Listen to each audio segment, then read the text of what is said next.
എല്ലാവർക്കും Kerala kitchen mom റെസിപ്പിയിലേക്ക് ഒരിക്കൽ കൂടി സ്വാഗതം.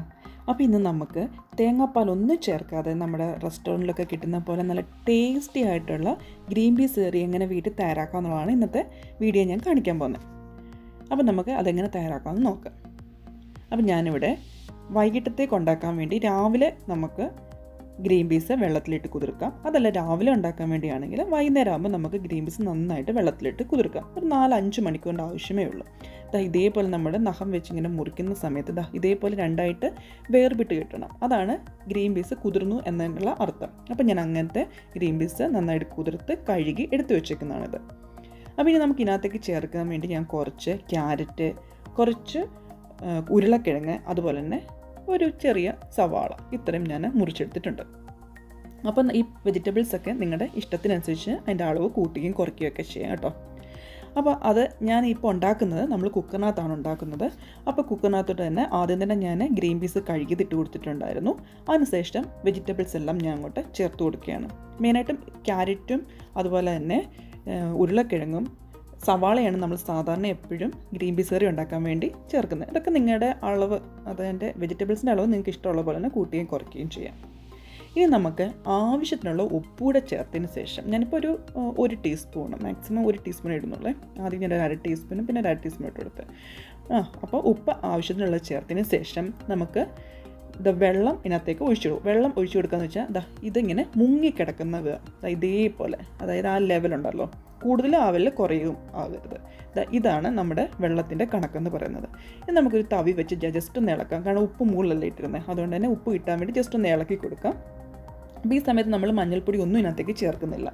ജസ്റ്റ് ഉപ്പ് മാത്രം ഇട്ടാണ് നമ്മൾ ഇത് വേവിച്ചെടുക്കുന്നത്. ഇനി നമുക്ക് കുക്കർ അടച്ചു വെച്ച് ഇത് വേവിക്കാൻ വേണ്ടി മാറ്റി വയ്ക്കാം. ഏകദേശം ഒരു 2 അല്ലെങ്കിൽ 3 വിസിലിൻ്റെ ആവശ്യമേ ഉള്ളൂ. ഞാനിപ്പോൾ ഒരു 3 വിസിൽ കഴിഞ്ഞ് കുക്കർ നന്നായിട്ട് തണുത്തതിന് ശേഷം എടുത്തുകൊണ്ട് വന്നതാണ്. കണ്ടില്ലേ, നമ്മൾ ഒഴിച്ചു കൊടുത്ത വെള്ളമൊക്കെ നന്നായിട്ടൊന്ന് വറ്റിയിട്ടുണ്ട്. നമ്മുടെ ഗ്രീൻ പീസ് നന്നായിട്ട് വെന്തിട്ടുണ്ട്. കണ്ടില്ലേ.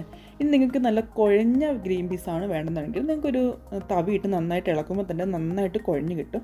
അതല്ല ശരിക്കും ഇത് കുഴയാണ്ട് തന്നെ ഇങ്ങനെ സെപ്പറേറ്റ് കിടക്കുന്ന വേണമെങ്കിൽ അധികം അങ്ങ് നിങ്ങളിട്ട് കുഴയ്ക്കേണ്ട. ജസ്റ്റ് ഇതേപോലെ ചെയ്താൽ മതി. നമ്മൾ നന്നായിട്ട് കുതിർത്തതിന് ശേഷമാണല്ലോ വേവിക്കാൻ വെച്ചത്, അതുകൊണ്ട് തന്നെ ഇതങ്ങ് നല്ലതുപോലെ തന്നെ വെന്ത് കിട്ടുകയും ചെയ്യും. അപ്പോൾ നിങ്ങൾ സ്പൂൺ വെച്ച് ജസ്റ്റ് നമുക്ക് ഇതുപോലൊന്ന് ഇളക്കി കൊടുത്താൽ മതി. കാരണം നമ്മുടെ ഉപ്പ് മാത്രം ഇട്ട് കൊടുത്തുകൊണ്ട് തന്നെ ജസ്റ്റ് ഉപ്പ് എല്ലാത്തിനകത്തും നന്നായിട്ട് കിട്ടിയിട്ടുണ്ടായിരിക്കും. അപ്പോൾ ഇനി നമുക്കിതൊന്ന് മാറ്റി വയ്ക്കാം. ഇനി നമ്മൾ ഇതിനകത്തേക്ക് ചേർക്കാൻ വേണ്ടിയുള്ള മസാലയാണ് നമ്മൾ തയ്യാറാക്കാൻ വേണ്ടി പോകുന്നത്. അപ്പോൾ മസാല തയ്യാറാക്കാൻ വേണ്ടി എന്തൊക്കെയാണ് ആവശ്യമുള്ളത് നമുക്ക് നോക്കിയിട്ട് വരാം. അപ്പോൾ മസാല ഉണ്ടാക്കാൻ വേണ്ടി ഞാനിവിടെ ചെറിയൊരു തക്കാളിയാണ് എടുത്തിരിക്കുന്നത്. ചെറിയൊരു തക്കാളി മതി. വലിയ തക്കാളിയാണെങ്കിൽ ഇതിൻ്റെ 1/2 പീസ് മതി കേട്ടോ. അത് ഞാൻ ഇതേപോലെ അരിഞ്ഞെടുത്തിട്ടുണ്ട്. പിന്നെ ഒരു സവാള എടുത്തിട്ടുണ്ട്. സവാളയും ചെറിയൊരു സവാളയാണ്. അത് ചെറിയ പീസ് ഇഞ്ചിയും ഒരു 3-4 അല്ലി വെളുത്തുള്ളിയും കുഞ്ഞതായിട്ട് ഞാൻ അരിഞ്ഞ് എടുത്തു വെച്ചിട്ടുണ്ട്. അപ്പോൾ ഇത്രയാണ് നമുക്ക് മസാല ഉണ്ടാക്കാൻ വേണ്ടി ആവശ്യമുള്ളത്. ഇനി നമുക്ക് ഇതിനകത്തേക്ക് കടു വറക്കുന്ന സമയത്ത് ഇതുകൂടെ നമ്മൾ ചേർത്ത് കൊടുക്കണം.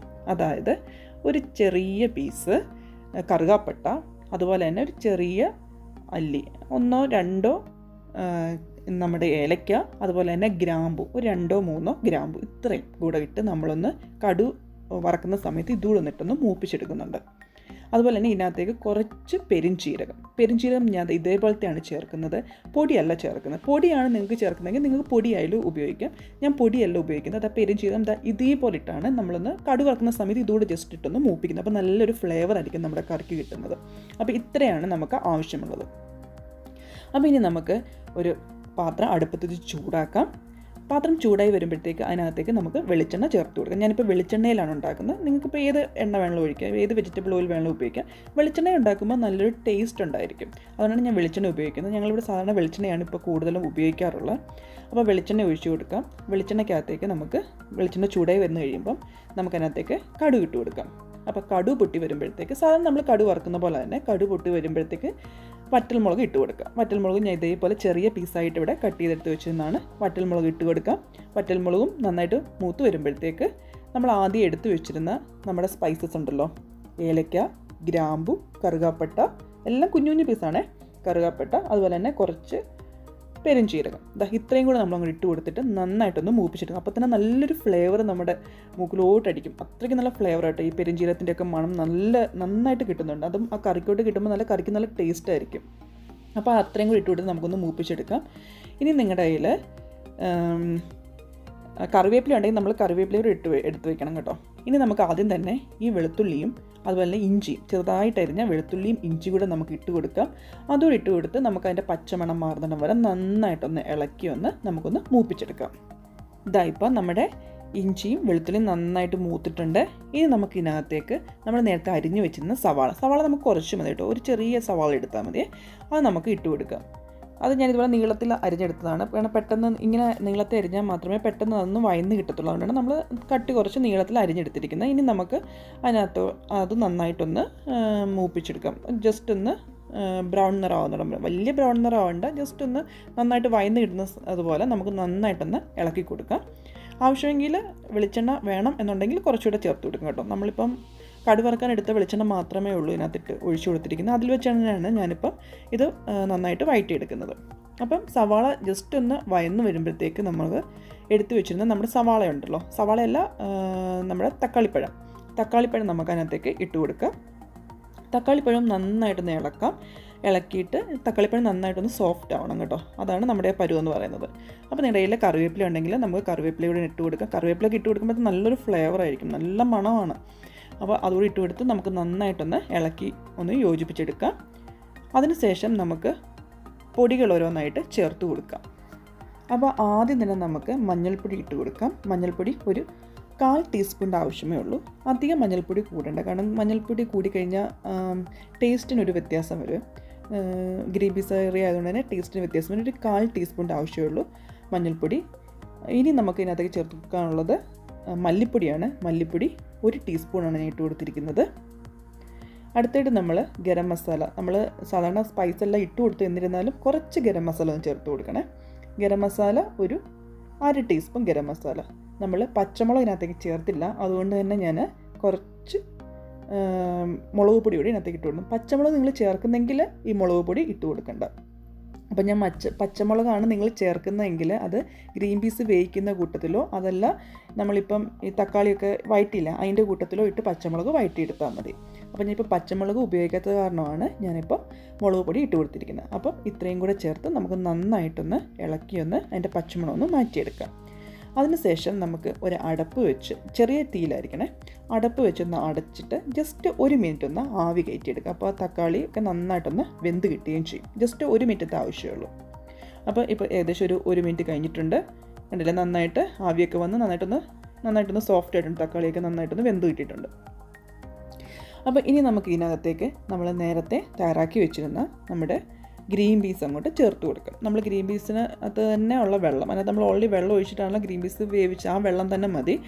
പിന്നെ നമുക്ക് ആവശ്യമെങ്കിൽ കുറച്ച് വെള്ളം കൂടി ഇതിനകത്തേക്ക് ചേർത്ത് കൊടുക്കാം. അപ്പോൾ നമുക്ക് ഗ്രീൻ പീസ് അതിനകത്തേക്ക് ഇട്ട് കൊടുക്കാം. കണ്ടില്ലേ, ഗ്രീൻ പീസ് നമ്മൾ ഇട്ട് കൊടുക്കണം. ഇപ്പോൾ നിങ്ങൾക്ക് ഗ്രീൻ പീസ് നന്നായിട്ട് ഉടഞ്ഞ് കിട്ടണമെന്നുണ്ടെങ്കിൽ കുറച്ച് നമുക്ക് എടുത്തൊന്ന് ഉടച്ച് സ്പൂൺ വെച്ചുകൊണ്ടൊന്ന് ഉടയ്ക്കാം, ബാക്കി കുറച്ച് ഉടയ്ക്കാതെ ഇടാം. അപ്പോൾ അതിനൊരു പ്രത്യേക ടേസ്റ്റാണ്. അങ്ങനെ വേണമെങ്കിലും നിങ്ങൾക്ക് ചേർത്ത് കൊടുക്കാം. ഇനി നമുക്കിതെല്ലാം കൂടി ഒന്ന് ഇളക്കി ഉപ്പ് ഒന്ന് നോക്കുക. കാരണം നമ്മൾ ഉപ്പിട്ടിട്ടാണ് ഗ്രീൻ പീസ് വേവിച്ചിരുന്നത്. അപ്പോൾ നമ്മൾ മസാല തയ്യാറാക്കിയപ്പോഴത്തേക്ക് ഉപ്പ് ചേർത്തിട്ടില്ല. ഇപ്പം നിങ്ങളെല്ലാം കൂടി ഒന്ന് മിക്സ് ചെയ്തതിന് ശേഷം ഉപ്പ് വേണം എന്നുണ്ടെങ്കിൽ ഒന്ന് ടേസ്റ്റ് ചെയ്തതിന് ശേഷം നിങ്ങൾ ഉപ്പ് ഇട്ട് കൊടുക്കുക. അതുപോലെ തന്നെ ഇച്ചിരിയുടെ വെള്ളം കൂടെ വേണമെങ്കിൽ ഒഴിച്ച് കറിയായിട്ട് വേണമെന്നുണ്ടെങ്കിൽ കുറച്ച് വെള്ളം കൂടെ നിങ്ങൾക്ക് ഇതിനകത്തേക്ക് ചേർത്ത് കൊടുക്കാം. അതല്ല എന്നുണ്ടെങ്കിൽ വേറൊരു ഓപ്ഷൻ എന്ന് വെച്ച് കഴിഞ്ഞാൽ ഇനി അതൊന്ന് കുറച്ച് ഗ്രീൻ പീസ് മാറ്റിയിട്ട് അത് മിക്സിയുടെ ജാറിനകത്തോട്ട് അരച്ചിട്ട് അതിനകത്തോട്ട് കുറേ വെള്ളം കൂടെ ചേർത്ത് അരച്ച് ആ വെള്ളം കൂടെ വേണം നമുക്ക് ഇതിനകത്ത് ഇട്ട് കൊടുക്കാം. നല്ല ചാറിന് നല്ലൊരു ടേസ്റ്റ് വരും. അപ്പോൾ നമ്മൾ നമ്മൾ തേങ്ങാപ്പാൽ ഒന്നും ചേർക്കേണ്ട ആവശ്യമില്ല. ഇതേപോലെ വളരെ എളുപ്പം നമുക്ക് ഗ്രീൻ പീസ് കറി ഉണ്ടാക്കാൻ പറ്റും. നല്ല ടേസ്റ്റിയാണ്. അപ്പം നമ്മൾ കടുകൊന്നും ഇതിനകത്തേക്ക് വറുത്ത് സെപ്പറേറ്റ് ചേർക്കുന്നില്ല. എല്ലാം നമ്മൾ ആ മസാല തയ്യാറാക്കിയ കൂട്ടത്തിൽ തന്നെ നമ്മൾ കടുകും ഇതിനകത്തേക്ക് വറുത്തിരുന്നു. അതുകൊണ്ട് തന്നെ നമുക്ക് ഇനിയും വീണ്ടും കടുക് ഇതിനകത്തേക്ക് വറുത്തിടേണ്ട ആവശ്യമില്ല. അപ്പോൾ ഞാൻ കുറച്ച് വെള്ളം കൂടി ഇതിനകത്തേക്ക് ചേർത്ത് കൊടുത്തായിരുന്നു. കുറച്ച് ഉപ്പിൻ്റെയും കൂടെ ആവശ്യമുണ്ടാകും. ഞാൻ ഉപ്പൂടെ ഇട്ട് കൊടുത്തു. അതിനുശേഷം നന്നായിട്ട് ഇളക്കി. എന്നിട്ട് നമ്മൾ ഒന്നുകൂടെ കുറച്ച് കറിവേപ്പിലയും കൂടി ഇതിൻ്റെ മുകളിലേക്ക് ഇട്ട് കൊടുക്കാം. കറിവേപ്പില ഉണ്ടെങ്കിൽ അപ്പോഴും നല്ലൊരു ഫ്ലേവർ ആയിരിക്കും. ഫ്ലേവർ കിട്ടാൻ വേണ്ടിയാണ് കറിവേപ്പില കുറച്ച് ഇട്ട് കൊടുത്തത്. അതിനുശേഷം നമ്മൾ അടച്ച് വെച്ച് ജസ്റ്റ് ഒന്ന് തീയുടെ ഒന്ന് ജസ്റ്റ് ഒരു ആവിയുടെ വന്നിട്ട് നമുക്ക് തീ ഓഫ് ചെയ്യാം. ഇത്രയേ ഉള്ളൂ. വളരെ എളുപ്പം നമുക്ക് ഗ്രീൻ പീസ് കറി തേങ്ങാപ്പാൽ ഒന്നും ചേർക്കാണ്ട് തന്നെ നല്ല ടേസ്റ്റി ആയിട്ട് നമുക്ക് വീട്ടിലുണ്ടാക്കാൻ വേണ്ടി പറ്റും. ശരിക്കും നമ്മൾ റെസ്റ്റോറൻറ്റിലൊക്കെ കിട്ടത്തില്ല അതേ ടേസ്റ്റാണ്. നല്ലതായിട്ട് നമുക്ക് ചപ്പാത്തി കഴിക്കാനോ അപ്പത്തിൻ്റെ കൂടെയും ദോശയുടെ കൂടെയൊക്കെ ഇത് നല്ലൊരു കോമ്പിനേഷനാണ്. നിങ്ങൾ ഇതേപോലെ ഗ്രീൻ പീസ് കറി വെച്ച് നോക്കുക, ഉറപ്പായിട്ട് നിങ്ങൾക്കത് ഇഷ്ടപ്പെടും. സാധാരണ ഞാൻ എപ്പോഴും തേങ്ങാപ്പാലൊക്കെ ഒഴിച്ചാണ് ഗ്രീൻ പീസ് കറി ഉണ്ടാക്കാറുള്ളത്. അതിൽ നിന്നൊന്നും ഒട്ടും ടേസ്റ്റിന് വ്യത്യാസമില്ല. നല്ല അടിപൊളി ടേസ്റ്റായിട്ട് തന്നെ നിങ്ങൾക്ക് ഈ രീതി ഗ്രീൻ പീസ് കറി ഉണ്ടാക്കിയാലും കിട്ടും. അപ്പോൾ നിങ്ങളിങ്ങനെ തയ്യാറാക്കി നോക്കൂ. ഇഷ്ടപ്പെട്ടെങ്കിൽ എൻ്റെ അടുത്ത് തീർച്ചയായിട്ടും അഭിപ്രായം പറയണം കേട്ടോ. അതുപോലെ തന്നെ വീഡിയോ ലൈക്ക് ചെയ്യാനും ഷെയർ ചെയ്യാനും മറക്കല്ലേ. ആദ്യമായിട്ടാണ് എൻ്റെ ചാനൽ കാണുന്നതെങ്കിൽ എൻ്റെ ചാനൽ സബ്സ്ക്രൈബ് ചെയ്യാനും സൈഡിലെ കുഞ്ഞു ബെൽബട്ടൺ അമർത്താനും മറക്കല്ലേ. അപ്പോൾ ഇതുപോലത്തെ പുതിയ റെസിപ്പികളും പുതിയ ഇൻഫോർമേറ്റീവ് വീഡിയോ ആയിട്ട് നമുക്ക് വീണ്ടും കാണാം. അതുവരേക്കും ബൈ.